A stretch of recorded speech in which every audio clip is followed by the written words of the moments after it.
Ok, petit trade recap de la London Session, parce que j'ai pris un petit trade. Donc, qu'est-ce qu'on avait? Sur le 1 heure, on voyait que on était bullish depuis hier. On a eu ce beau retracement qui est venu chercher ce high ici. Et on avait ce high qui était pour moi un objectif assez clair.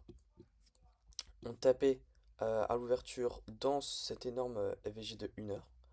Donc, ce que je voulais voir, c'était une réaction dans ce FVG pour aller chercher plus haut.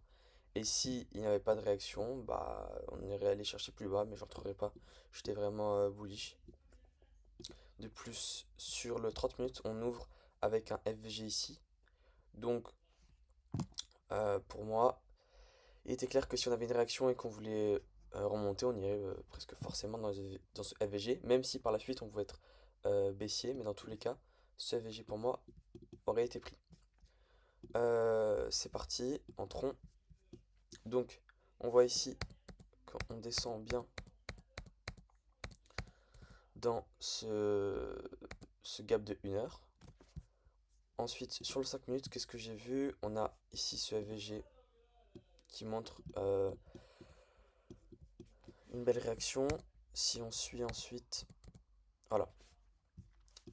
Donc, on voit bien que ce FVG se fait inverser avec une très forte réaction. Moi, j'ai beaucoup aimé ce setup. Je me suis dit que ce 30 minutes était franchement une cible très forte avec ses high au-dessus. J'étais très confiant. Donc, je suis entré à la fin de cette inversion. J'ai mis mon stop loss ici et j'ai visé ça. Ça me fait un 1,33. J'ai pas mis beaucoup parce que d'habitude je trade que pour la New York Session. J'ai pas beaucoup de backtesté la London. Donc normalement je ne devrais pas trader hors de la New York. C'est pour ça que c'est une win. On va voir. Là, c'est une win, mais bon, je suis pas non plus très content. Je me suis mis break-even ici pour sécuriser à ce high de 3 minutes qui était à peu près la moitié. Parce que je voulais pas risquer quelque chose alors que j'aurais pu ne pas rentrer en trade. Voilà.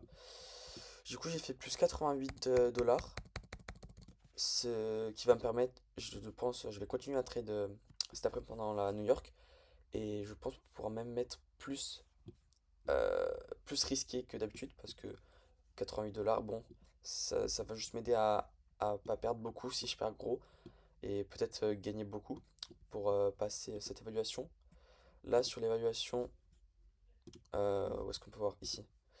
Du coup, j'ai fait 88, hier 269. Et il faut que j'atteigne, voilà, il me reste 893 dollars à faire. Il faut que j'atteigne 26 250. Donc, on y va sûrement. Non, lentement mais sûrement. Bref, voilà, c'est tout pour ce matin et on se retrouve pour cet après-midi.